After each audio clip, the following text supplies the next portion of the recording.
Okay, and we are live.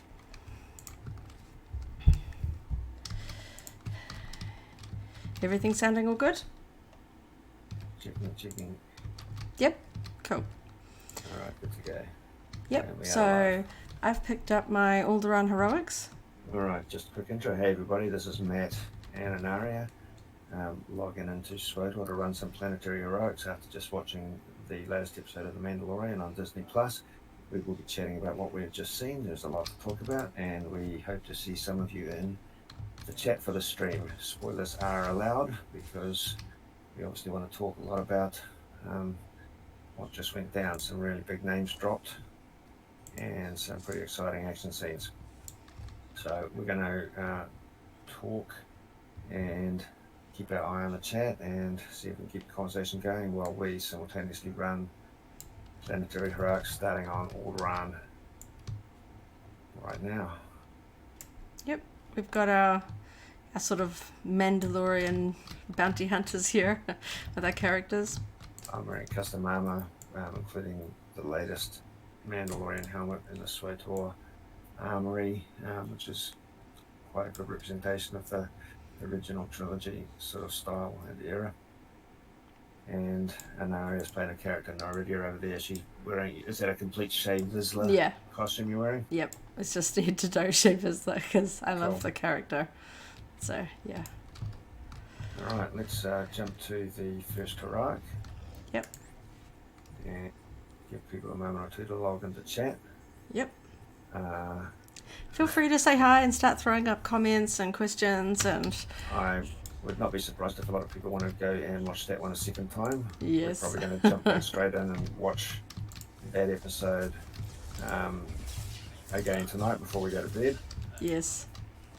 There was things to see, but also a lot to just hear. I thought it was really cool hearing names spoken, jumping around a little bit here, but I thought it was really cool hearing Yoda's name spoken. Yeah. That kind of got me in the feels. Yeah, because it's like a long time since he would have passed away by that point. And obviously it was pretty interesting to hear Tython referred to. Yes. That's relevant to SWTOR players because it's a starting planet for the Jedi. It's, oh man, I just about shrieked out loud when she said Tython. I'm like... So that has been quite solidly canonized in the new canon as being a Jedi homeworld. As the home planet for Jedis, yeah. Mandalorian's been tasked to go there.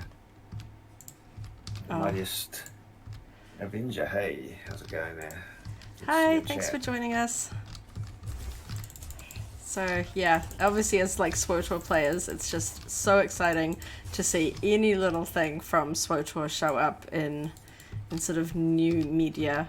But having Tython a big deal mentioned as a Jedi home planet. Yeah, that was so exciting. But I guess we can jump around in terms of what we talk about, but we're going to start at the beginning. Those opening scenes were insane. Oh, yeah. There was a lot of word on the street that this was going to be the Ahsoka episode, and I guess they could well have just did a bit of a Temuera Morrison type appearance and just that was honestly what I was kind of expecting. Yeah, that they'll kind of tease it, and he'll do some sort of quest on the planet, and then sort of find her at the end. But yeah, it was like opening scenes. Bam, here she is. No need to wait. Before we saw Din Djarin and Baby Yoda. Yeah. So I think it was a good 10 minutes before we really had any clue what was going on. Yeah. Very mysterious opening, but some very cool fight choreography. I loved what she was doing with her lightsabers and her... Yeah, she's very acrobatic, and I like that they pulled that in, doing lots of flips, lots of moves in the air. And like my main character in SWTOR is a Sentinel class, a Jedi that fights with two lightsabers. So I've always had a bit of a soft spot for Ahsoka, being essentially a bit of a Sentinel as well with the two lightsabers. So it was really fun to see. Like, yeah, we've seen Anakin use two lightsabers, and like we've seen villains using sort of two lightsabers, but to see a Jedi using full proper two lightsabers and seeing white on screen was really cool as well.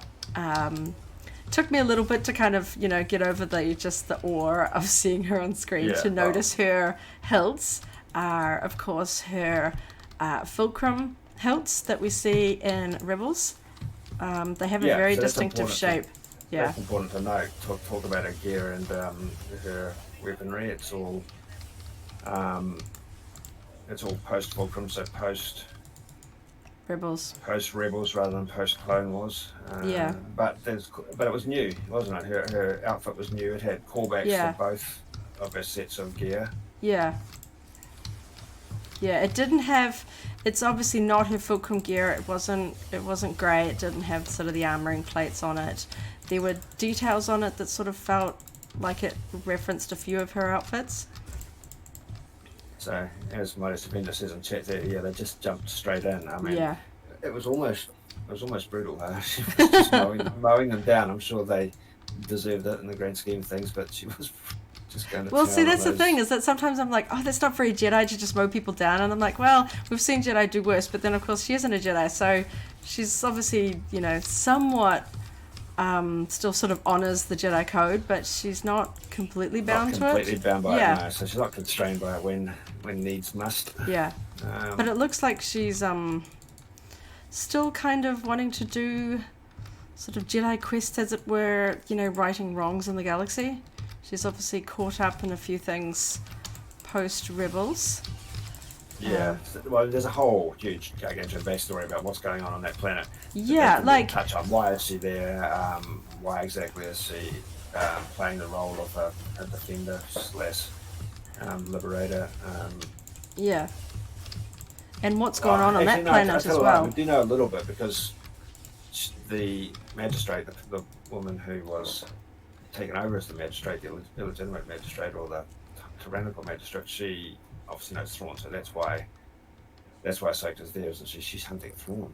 Yeah, Mighty Stephen just says the mentioning of Grand Admiral Thrawn got me. I was not expecting that at all. Like, so I know at the end of Rebels they kind of I think Filoni confirmed that he's not dead, but I wasn't expecting him to be brought in. Are we going to get to see Thrawn in live action? Is he basically taking over the Remnant Empire? Yeah. Is he the highest ranking one out there?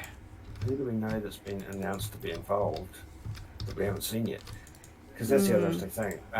The trailer that was released a while back now, every single frame in that trailer came from the first 4 episodes. Yeah. So nothing that is cropped up in this episode or the remaining 3 episodes has been seen at any level in the trailer. So we're in for some surprises yet. So I can't remember off the top of my head the whole list of people who have been rumoured or confirmed to be involved in it, and whether or not any of them could fit the role. Or whether they're going to get the voice actor to play him from Rebels, because it's I can't quite remember the man's name. But yeah, because he played a villain in the BBC Sherlock series, so it could be interesting. Yeah. And whether they'll tease that out, and whether that has anything to do with what Moff Gideon's doing, Baby Yoda, or just a complete side tangent, Lars Mikkelsen, we just got up and chatted. Yes, thank you. I couldn't remember. I remember thinking, I think it was Mad Mikkelsen's brother, Galen Erso, but the name was just escaping me there for a second. That would be fun to see. Yeah, I know they can't always use voice actors, and of course when these people were cast, they might have had absolutely no, knowledge that they might be bringing them in a live action capacity in the future. So it's like as a case in point, I thought Rosario Dawson was absolutely spot on for Ahsoka there. She looked great. Yeah. She moved great, and her voice sounded, fully appropriate. We know that.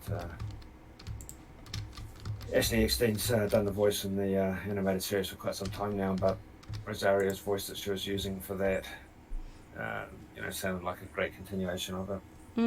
Yeah. Quite happy with all of that.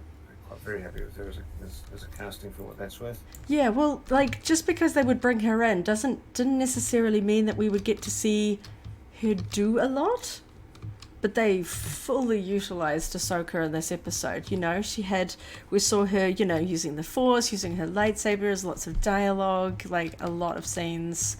Like, they didn't waste the opportunity, It's like, you don't just sort of name drop and then have them in like a minor scene and then that's it. So I was really excited because the way it ended, it's no guarantee we might see her again. That might be it, but I think we're not going to see Michael Biehn again. Well, yeah, but then if they're name dropping Thrawn, like, is this setting up the seeds for season 3? Is Thrawn going to be the big thing, next season? Are we going to see a resolution to the Moff Gideon thing this season, and then Thrawn is the tease for next season? Keep us waiting all that time. It's a big name drop, and it's a big potential story arc. Ahsoka hunting Thrawn is a big story arc that you think they'd want to continue to develop after teasing it in that way. So I hope we see more of that. Yeah, I'm definitely going to want to go back and watch the Rebels episodes with Thrawn in it and remember exactly, what was going down, how much interaction Ahsoka personally had with Thrawn. We know that the main crew were involved. Yeah. But I don't know. I don't recall off the top of my head how much direct interaction Ahsoka may have had. So baby Yoda's name is Grogu. Freddie's just jumped in the chat as well, but let's just talk about Baby Yoda's name. Oh man! Oh, that caught me so by surprise. I was like, "What? What? Did they just give him a name? Did they just give him a name?" I was like, "Oh, okay." I often find Star Wars names a bit jarring, but they do grow on me. Like Sheev. And then they just become part of the vernacular, part of your vocabulary. Yeah. Hey, but I'll tell you what though, Grogu. It took me a second to spot it. It's almost an acronym of George. All of the letters in the name come from George Lucas's name. Yeah. I don't think that's a coincidence. No, that would be a fun reference, because didn't they release an Instagram of him holding the puppet? Yeah. That in the first season. Yeah. So and they've had that name for a while, because I'm pretty sure that a few of them said in interviews and that, like, he has a name, but they're not allowed to say it. And I'm like, oh, man. But, yeah. But it was an interesting development. I guess I kind of expected this season to just be basically terminating with Din Djarin handing the baby over to the Jedi and then moving on to other things. Yeah, I was like, really expect this bond to be that strong with the. Yeah. It got me when she was like referencing his fear, and then talking about it can get even the best of us, and I'm like, she's talking about Anakin.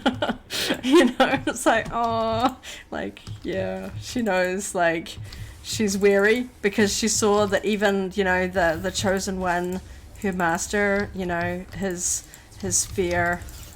And obviously she doesn't want to see any other Jedi. But, the referencing of talking about, calling another Jedi. I'm like, who could they pull in? Like, are we going to see, Ezra or, who knows? Are they going to bring something out?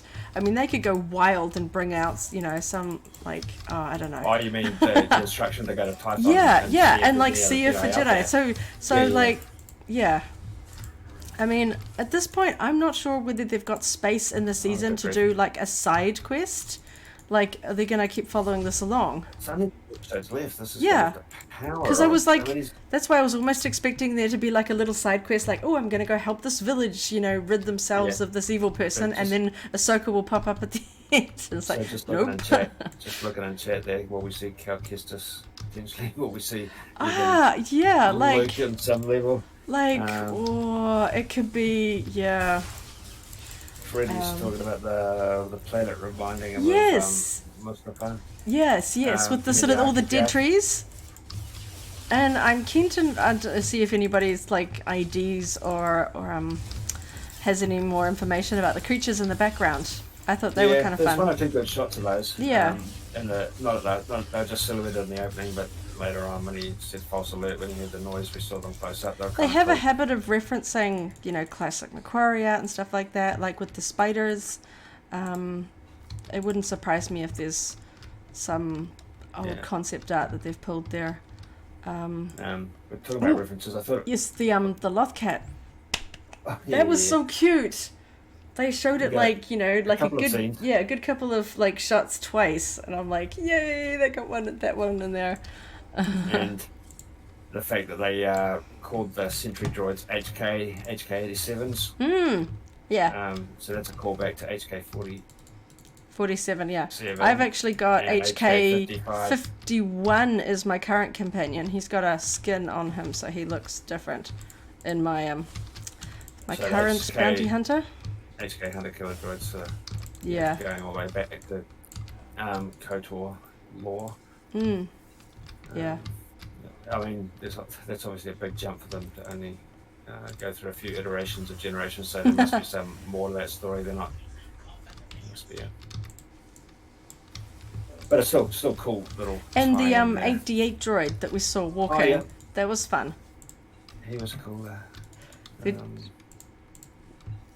Sometimes it feels like they've got like a checklist, like, okay, we've got to like include a few sort of fun things for the hardcore fans to spot. It's like a Where's Wally?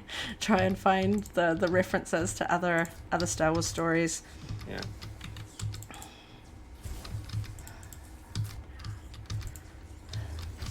So what else did we see?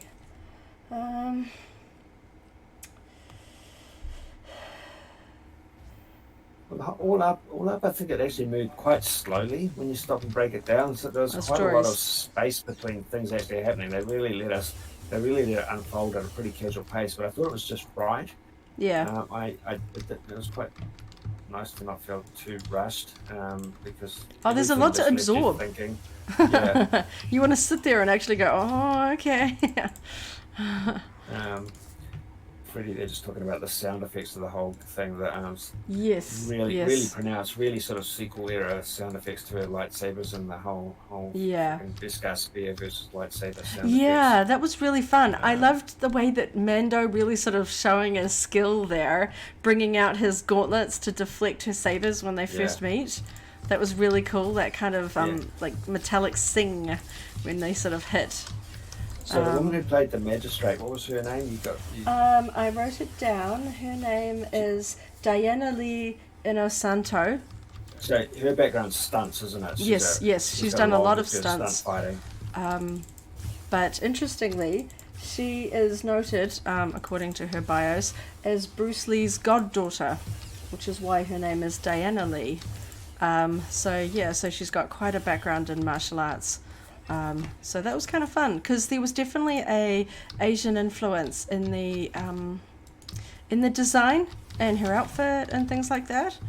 The area where they fought felt very Asian inspired. It was really pretty. The garden and in general. Yeah. Whatever she was feeding in the pond.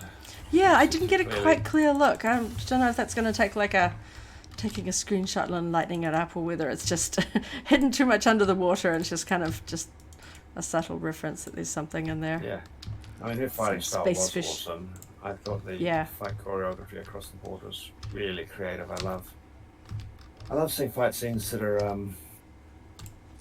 that you haven't seen before. I mean, it's hard to do.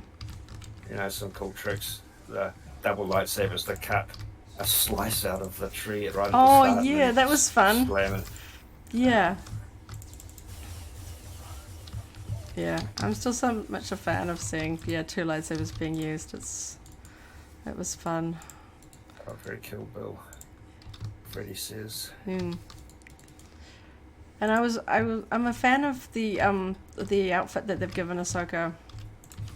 I feel like in when we first got Ahsoka, they made it almost impossible. And I know cosplay is not like a deciding factor behind a lot of these costume designs, but they made it very hard for people to do. It was a lot of body paint. It was, you know, a strapless little top and things like that. And I feel like this new one is perfect for cosplayers.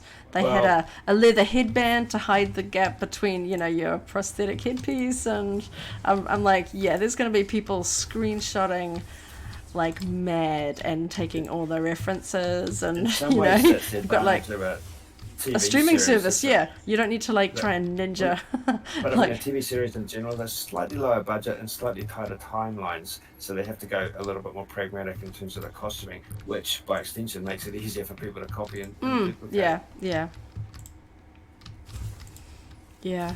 There was all sorts of details. Like, I'm sure that there's some significance. Like, there was something hanging on her belt. I don't know if that's like just random, or whether it references the beads that she used to wear on her head as a Padawan braid. Oh yeah. You know, something like that. Like, I'm just gonna there's gonna be, it wouldn't surprise me if they put details in there like that. So I'm like, yeah, I'm gonna have to like sit down. It looked like it was on her right side mostly. Okay. I didn't notice it on the left, but there was definitely like a strand of something tucked into her belt that was there for a reason. Hey, just talking about details, that just reminded me, we're going to jump back to the conversation we were having last week when we talked about the star, the Rebel Bird pentagonal medallion that the Rebel pilot gave to Cara Dune. I just noticed earlier today that the latest Cara Dune pop, now this is a potential spoiler going forward, but I think we can discuss it here because we're in that zone a little bit. The pop vinyl of episode 2, Cara Dune has her wearing it. Yeah. Wearing that medallion.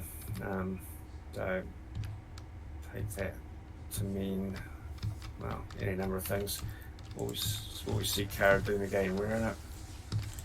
Yeah.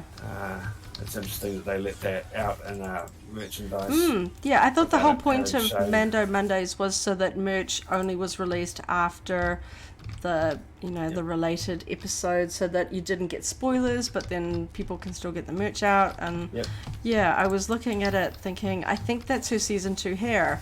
Because these things are stylized. It's a little hard to tell for certain things like that. But that medallion. Pretty sort of off-cat. Yes.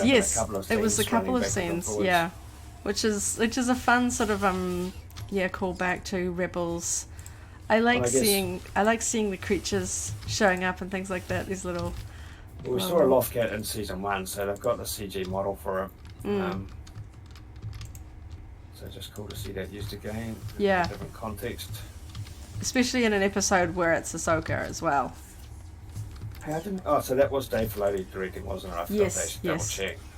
I assumed it was. I think we heard in advance that it was, but I just forgot to double check. Yeah.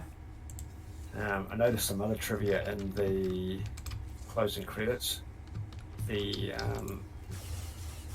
actor, or at least the guy who played the actual magistrate who reclaims his sort of medallions at the end and wears it. He is actually, looking him up on IMDb, a Disney Imagineering executive. Yeah, he doesn't have.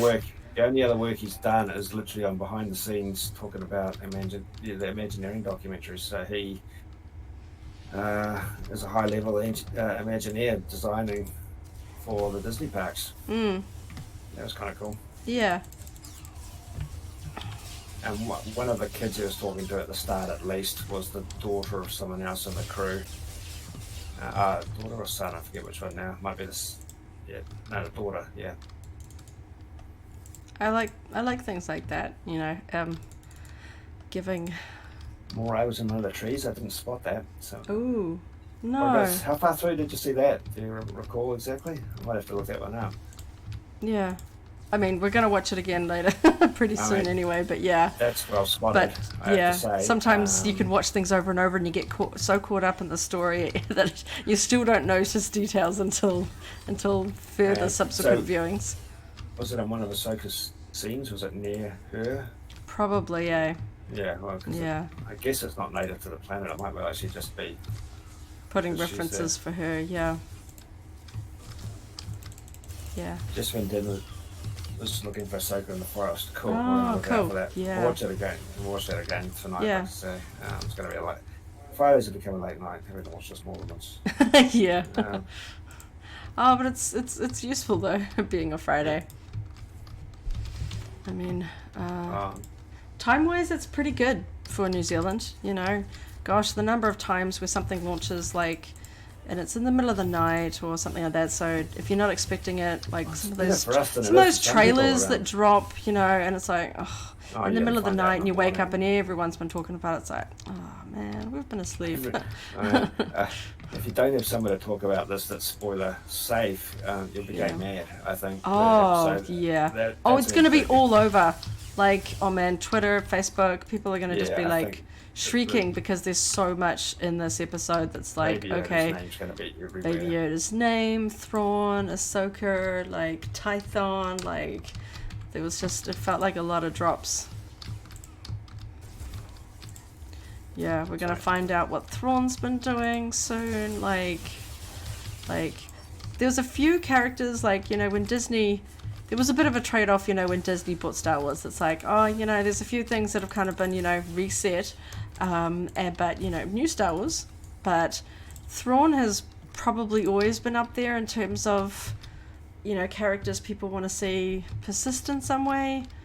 And it was fun to see him in animated form, but sometimes you sort of feel like, you know, like if they appear in animated form, then that means that you don't get to see them in live action form. You know, kind of, they stuck them in the Rebels timeline, so it's like, okay, are we gonna, you know, because originally he was a little bit later in the sort of post Return of the Jedi, Luke and Mara Jade era. I've always loved Thrawn. I love the old Timothy Zahn series because they came out just at a crazy point in time when there's next to no Star Wars material and they were just reviving the books. So obviously that was. Oh, and I just suddenly realised we're both playing chess. Oh yeah, got yeah. Yeah, we got our helmets on, but we're both playing chess characters. Yeah. Because I've got quite a few chess in this game. I could take my helmet off actually. Wait. First character created in this game. I'll have my head slut. Yeah. And I. See, I got a chess girl with the red eyes. Well, I wonder if they're gonna stick, because Rebels gave them more detail in the eyes. Yeah. It'd be interesting to see if they do, you know, live action. Like, oh man, you can't tease that and then not give us Thrawn in live action. Oh, you did that. But yeah. They were asking for it. Oh yeah. You can't name drop something like that. Like, Gideon's cool, and I'm really like, you know, when they bring in cool characters like this, you're like, are they gonna get killed, or are they gonna be like, you know, sort of an ongoing adversary? Because, you know, sometimes you don't want to see the cool characters get offed too early. I feel like, he's pretty cool. Yeah, well, we're going to see Moff Gideon again. I hope we see Ahsoka again. I did hear that Sasha Banks, who played one of the other Mandalorians, she apparently won't be seen again, but whether or not that impacts on whether we see Katie Sackhoff again, I don't yet know. Yeah. Oh, the whole Darksaber thing. We've got to be seeing her again. Oh, they better not string it out all the way to season 3. That's painful. Yeah. Okay, what do we got here? Sounds a bit underwhelming, possibly yeah. Well, I can, like I say, it was a slow. It was a slow episode. It was slow paced. I think it was definitely built for people that were fans of Ahsoka. So if you're a big fan of Ahsoka, it sort of let you sort of really absorb her. And there were some quiet moments. It wasn't quite. I think it was the reveals. It wasn't like, you know, like when we see Bo-Katan and the Mandos come out. This time, when the reveals happened, it was just by dialogue. We didn't see Tython. We didn't see Thrawn. I think that's the nature of the series a little bit, though. We can't. It's not quite action all the time. Big screen. Oh yeah. it is a little bit like reading a book in terms of pacing and the way some things are revealed, and you have to fill in some of the blanks rather than straight up blockbuster movie. And it's going to be a while before we see another blockbuster Star Wars movie, but I'm getting used to this sort of pacing for Star Wars content. Yeah. I mean, next year we'll have, I think both of the series are going to start filming next year. I mean, things can always change, but I thought both Obi-Wan and Cassian would start filming next year. Cassian Andor was starting to get lined up, and Obi-Wan's got a date. I mean, there's been an absence of all movies and TV this year. You know, it's been a little bit light on the ground. So I feel pretty fortunate as a Star Wars fan that we could have had nothing this year, because the Mandalorian first series was last year, which feels like ages ago. And then this was fully on schedule in terms of being October to October. I mean, comic book fans are left just absolutely waiting for all the movies.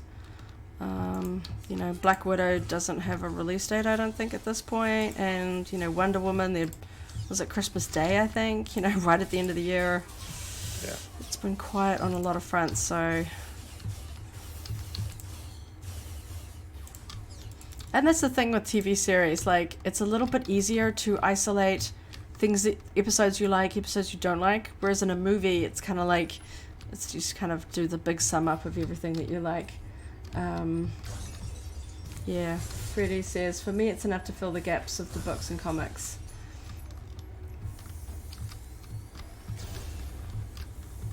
Yeah, I'm really looking forward to the Mandalorian novel, just on that vague topic.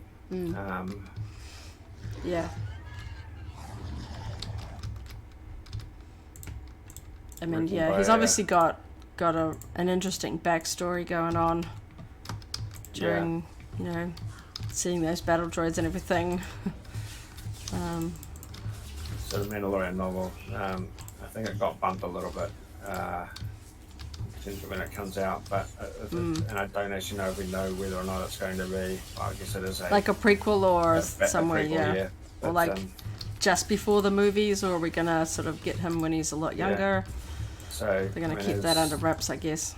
As I've mentioned before, that's actually written by a Kiwi. That'll be written by a Kiwi who happens to be living in the UK, but who we've interviewed on SWTOR before, because he's written Star Wars content for the point of view books, the A New Hope from a certain point of view, and The Empire Strikes Back from a certain point of view. That's really cool. And of course, like, are we gonna see Tim in this series again? Like, that felt like such a tease, you know? Like, was that like a reveal? Like, or was it just like, yeah, we would just want to let the fans know that he's still alive, but we'll have, like, you know, plans for something else to go with that?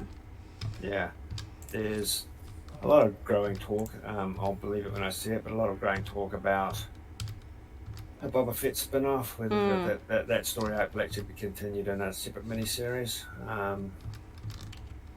I mean, I wouldn't exactly put it past them, seeing as how The Mandalorian is so popular. It does feel like there'd be a little bit of overlap. You know, bounty hunters. Well, in terms of similarity, in terms of just same time period, sort of, But that may be what fans want. I mean, you know, he's a beloved character, and obviously the format and time period is popular. Obi-Wan series is only going to run one season, so for some of these bits and pieces, I don't know if Cassian Andor is going to get more than one season. For some of these bits and pieces, they clearly have a very specific story in mind that's got a beginning and an ending, and it's already preconceived, and a limited series, mini-series type thing. That with Boba Fett, I mean, if the rumours were true that there was a movie potentially being talked about, and the script for that has just been reworked as a series. Yeah, just cut it up into a bit chunks and flesh out a few scenes. Sorry, I'm just shooting random people now. They're just okay. No particular reason. There's something about this heroic that just makes me Yep. Because they respawn so fast in this Iraq, I just keep on ending up shooting anyone that gets in my way. Yep. That's a fairly common mindset for bounty hunters. Shoot first. So, some of the other references. I've noticed a couple of times that they've put in sort of slightly Rey-esque hairstyles. Feels like sort of like a nod, like it's a sort of a common hairstyle, in the Star Wars universe. There was a kid in the school that had one last week. Yeah, they deliberately got her to sort of turn her head so you could sort of see the sort of buns. And the magistrate in this episode had a sort of a similar one. And the other thing is, I would like to know if Ming-Na Wen is going to show up in this season. They kind of teased that in the other episode, and they haven't sort of touched on that in this season. So many threads. It's really quite fun sort of doing a bit of a puzzle piece. Trying to figure out, is this a reference to something, and we're going to see this thing again? And I guess they know that Star Wars fans like the anticipation. You know, the whole franchise is built on these trilogy of movies. I mean, besides the first one where no one was really quite sure, but Vader did survive at the end, and then ever since that it's always been this multi-part storytelling. So I feel like there's always going to be touches of that in the TV series, but considering Disney Plus is such a major income earner for Disney now, with things like the parks and the major motion pictures being impacted at the moment, Disney Plus is clearly going to be a big focus for them. And I feel like that's not a loss. I mean, as New Zealand, we get a pretty good deal for getting the content at the same time as the US at a reasonable time of day, where we can watch it. That's not the middle of the night. You can watch it instantly again. Hang on, my inventory's full. So just looking at chat there while I clean up my inventory. I wonder if Jared will melt the spear and use it as armor, or if he'll actually use the spear himself. He might use it against other lightsaber users. That's really interesting. It was a pretty crazy weapon. Yeah, well. Yeah. It was simple, but then that's all it needs to be. It looked like it had like tiny little sort of segments down the line, like it wasn't just a detail. So it had like it had been forged or something. But that'll be interesting. What bits of armor is he missing? I like that Ahsoka. She had shin armor with the sort of the billowy pants, and she still had sort of gauntlets of some sort. Seem to be strapped on. When Ahsoka mentioned about the temple reaching out to the other Force users, I wondered if there might be dangers of connecting with a character from the dark side. Ooh, yes, reaching out in the Force, yes. Yeah, I hadn't actually thought about that. Yeah, because she does seem worried about whether he, could turn to the dark side. I mean, that would be kind of funny, introduce Baby Yoda and then turn him to the dark side. But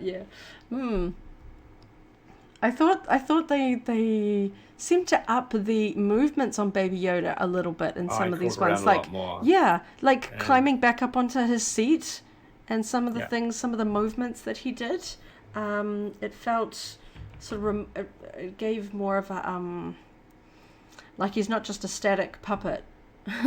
Now that a few of us own a static puppet in our own homes, it's kind of fun to see him move around a little bit. And I did like that touch of him using the control knob as his force training object. Like he wants that, so it would be a good way to encourage him to use the force to grab it, knowing that would be an object that he would want to grab. So the dark side is quicker, easier.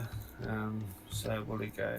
What's he going to do with temptation? Because they told a story. They said he'd been taken to the Jedi Temple training, didn't they? And then he'd been that was taken, fun. whatever I that means. I liked hearing them mention Coruscant.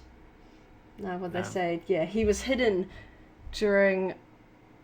They made reference to Order 66. I wrote down he was hidden during Order 66, taken from the temple. His memories become dark, lost, alone. Those were the notes I wrote. Order 66. What's that? Oh, like it's kind of sound. They're making reference to it. I don't recall if she said 66, but it was obviously a reference to it that Purge, that they tried to hide him at that point. But yeah, like I hadn't really done the math on his age, and it's like, okay, if this is Return of the Jedi, then he must have been. If he's strong on the Force, then he would have been there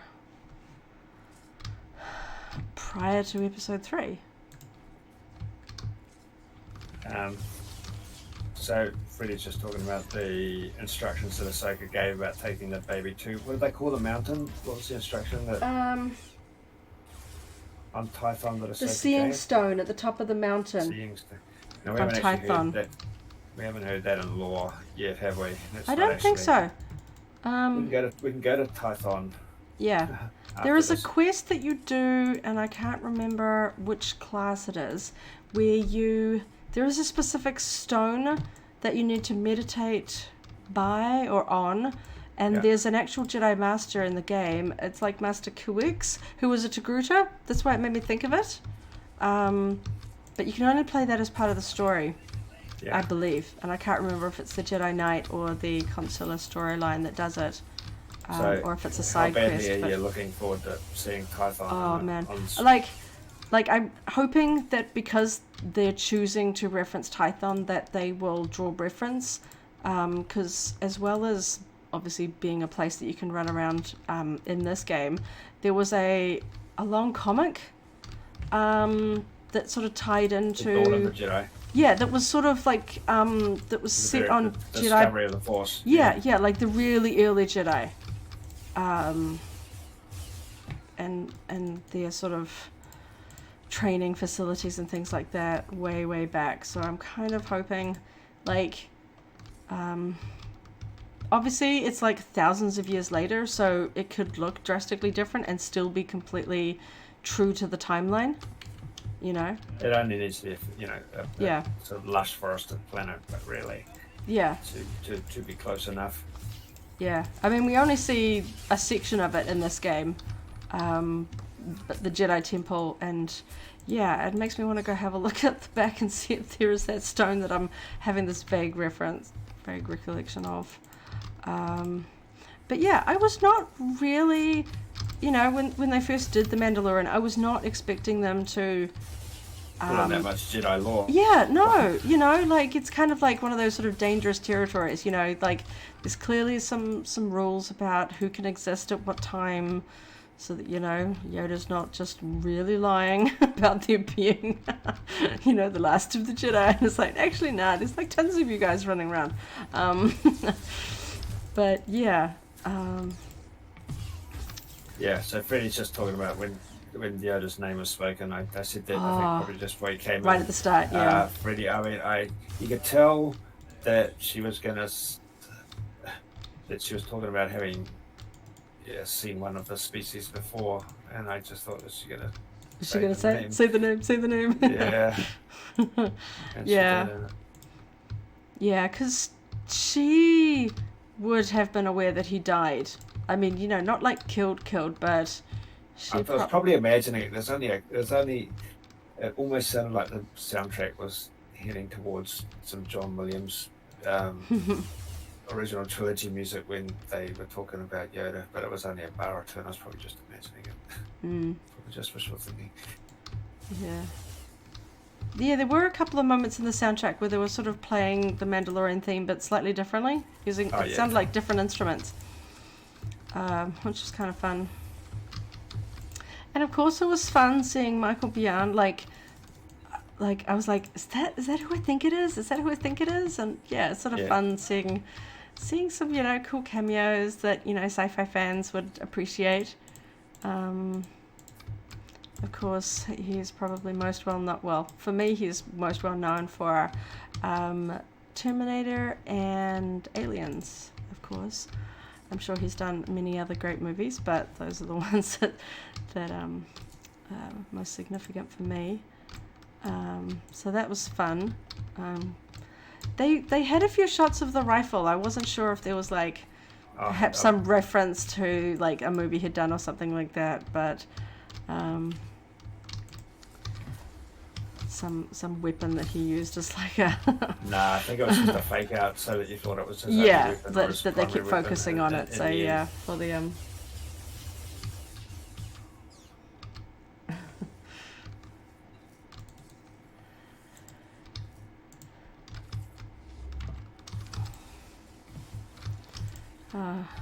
for me, it gave me just the right amount of new information, and it kind of feels like a little bit like his quest was to take him to the Jedi, and that's still his quest at the end of this.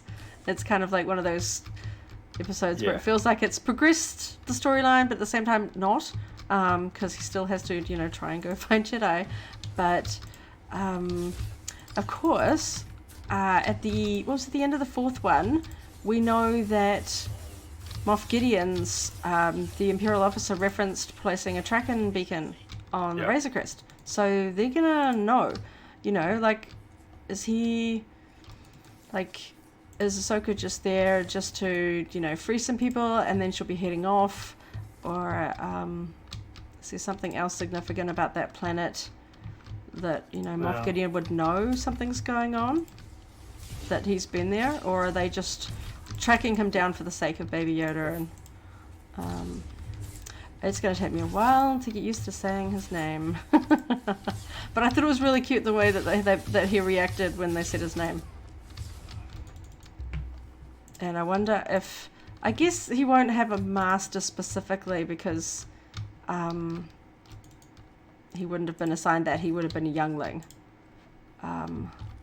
But that makes me wonder, if he was at the Jedi Temple before the Purge, does that mean that he would have been there at the same time as Yoda? Yeah. Well, Yoda's got to have been aware of him. Yeah.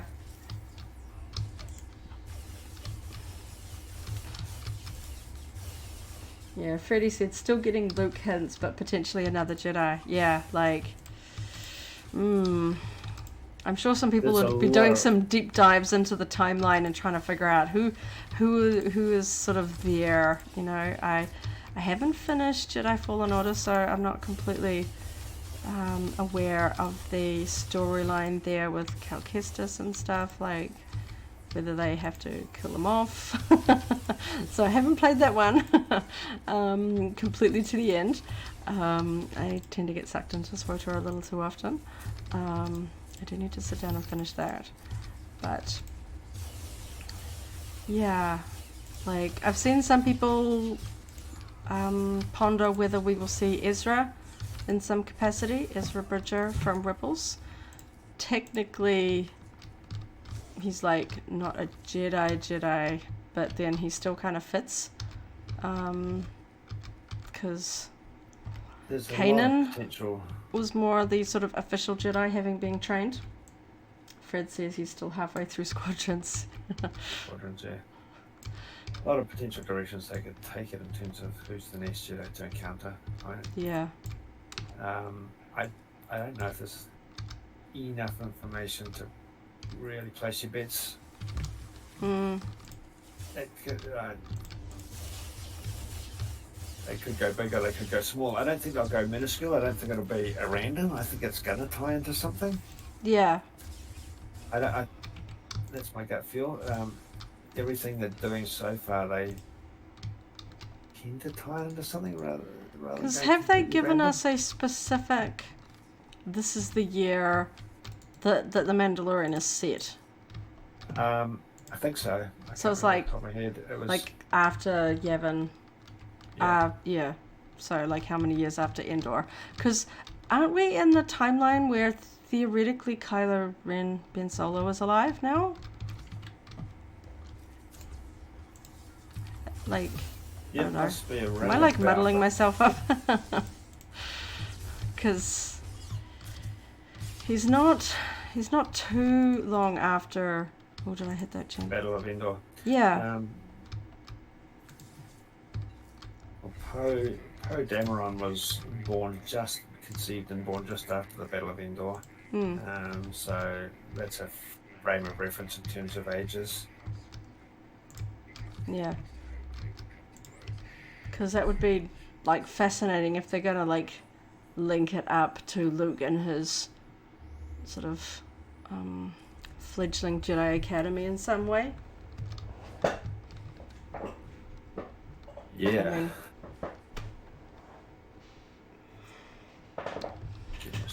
all right. like, I don't know if they'll ever actually If they'll go that big. that big, or fill in that timeline. You know, they've often said that they're going to keep those characters confined to the saga and not bring them in. But it could be fun if they bring in Luke in some way, like he knows Yoda. That would be crazy. Yeah, good buddies. Well, does that mean that Baby Yoda would get killed when Kylo Ren kills everyone? Maybe they don't want to go that route. Here's one of the Jedi. But I am just so excited to see, like, one of my favorite things about Tython and SWTOR is like all the sort of ruins and the Jedi Temple and stuff like that. So yeah, I'm really hoping that they pull in a little bit of that. Anakin's claim to fame was killing younglings, and Ben Solo wants to finish what his grandfather started. Yeah. Ooh, that's dark. Thanks for joining us, Mightiest Avenger. I don't blame you. We're going to be watching it straight again after we finish these. Kind of need to watch them a couple of times to fully soak them in.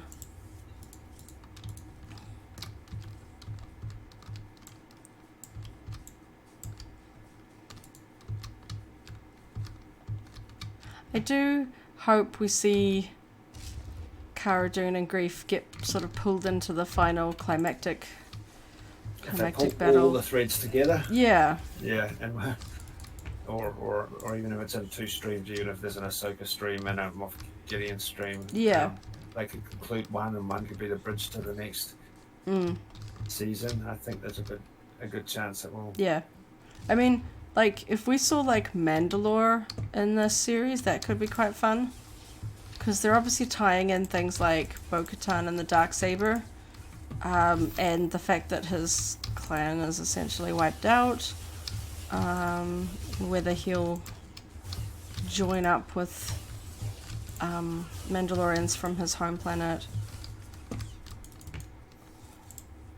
Yeah, seeing them en masse. Mandalorians. I mean,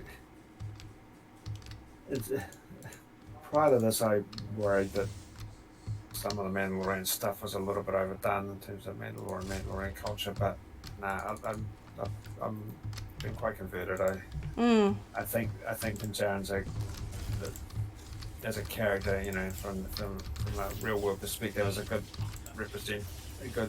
flag bearer. Yeah. They are setting it up to be rough, like Ahsoka was like, you're like a father to him. And I'm like, oh man, like, it feels like this whole quest is like, I've got to go give him to the Jedi. But then he's like completely bonded. I'm like, how are they gonna, like, he's 50 years old. His development is clearly quite slow. If he's still quite an infant. So how are they going to continue to tell stories with him toting Baby Yoda? Like, is that where they're going to go? Or are they going to sort of have to resolve it in a way? You know, have him safe on Tython with some Jedi, or tucked away somewhere, or just have him in his sort of little Mudhorn clan of two. Might even see Palpatine's clone son, Fred says. Ooh, man, yeah, like, Yeah, because this burnt is that after lab. Endor, but we know Yeah. he's not completely gone. That would be, yeah. So what else did we see in that episode that was particularly noteworthy?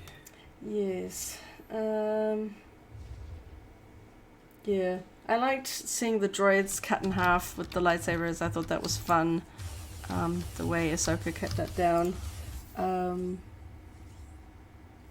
Yeah, just seeing more stuff cut with sabers, like Ahsoka cutting the big bell in half. There's just something fun. It feels like, I know that, yeah, we see lightsabers a fair amount in the movies, but it's just something because we've kind of gotten... I know Rise of Skywalker wasn't that long ago, but it always feels like you need more lightsabers. You know, and I wasn't ever expecting to see lightsabers in this. And there's just something about the style of the Mandalorian that feels very real. Sometimes when it's that sort of big grand movies, you know, you're used to seeing lightsabers up on the big screen, but seeing Star Warsy things in a TV show always kind of still feels just a little different somehow. I don't know why. Really talking about the droid movement. I assume that they were just motion captured, but yeah, they tweaked it enough to be convincingly mechanical and. Yeah, because I wasn't when you first saw them. I wasn't sure if they were because the heads looked kind of like helmets. Yeah. But then when they stepped forward, I'm like, oh, okay. Droids.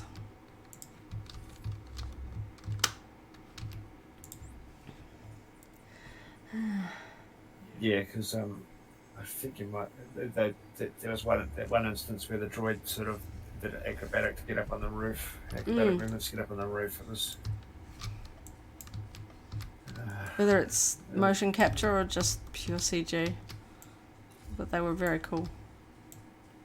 Because we haven't seen we had the whole thing of IG-11 and Mando does not like droids, but we haven't sort of seen them in a quite as prominent role as IG-11 yet. And I still kind of hope we'll see another IG unit. I know it would be an evil one, not a droid nurse. Well, but I mean, I've always wanted to see them en masse, like an army of battle droids. I think that'd just be crazy. Like in the Clone Wars micro series, the Lancer droids. Lancer droids. Whatever the black beings that we see in that final shot with Moff Gideon.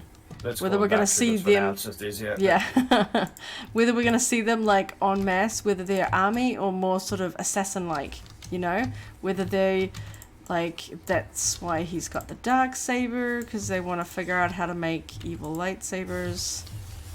And then, give them more force powers so that they can wield them more effectively. Whether we'll see them... whether we'll actually see them activated. Yeah, that could be really creepy. As a unit. Because, oh man, I want to see better looks at them.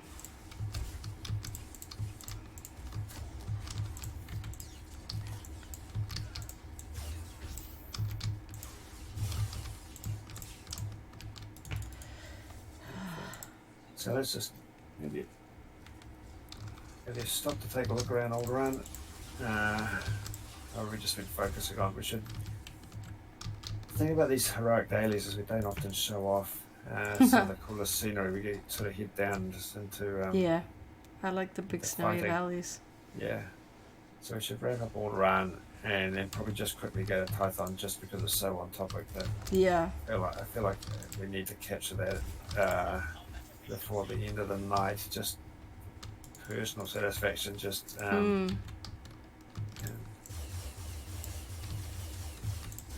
because I was always as a big SWTOR fan, I've always been very sentimental about Tython. It's where a bunch of the stories start.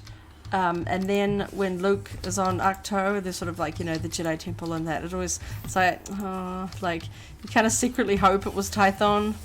But then I guess it's a bit more well known if he's trying to hide from the Empire and stuff. But it's just, it just makes my heart so happy to just see that. That Tython's included, yeah. Yeah. It was so unexpected. No, like, yeah. I think you got up out of your chair. Like, honestly, it's one of my favourite planets in this game. Already, like, they throw down Yoda at that point and mention Thrawn. Yeah. So that Cat was already runneth over. Yeah. Because I know a bunch of people will just be like, oh, cool, another planet. But, like, yeah, if you've played this game or read the sort of Old Republic era comics, it's very exciting.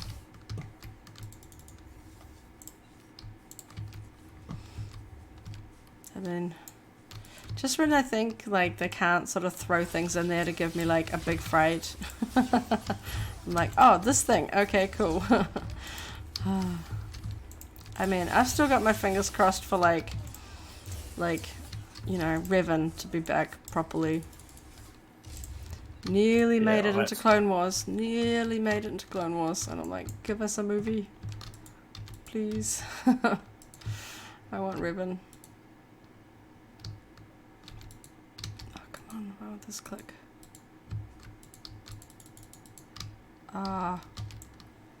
I've got lag in my game.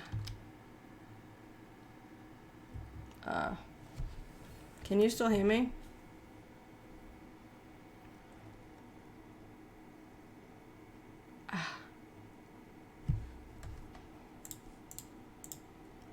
Can you hear me?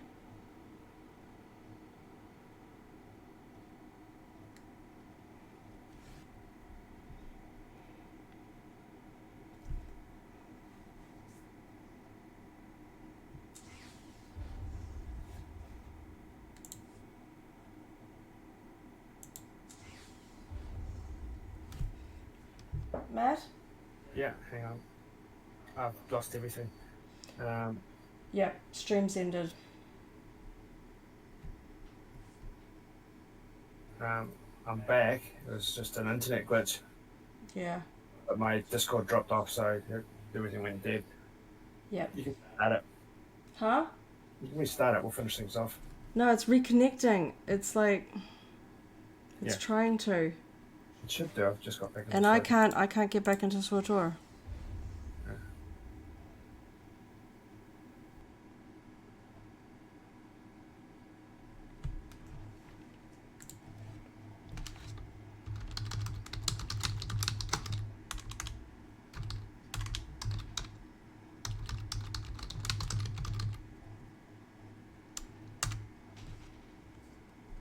It looks okay.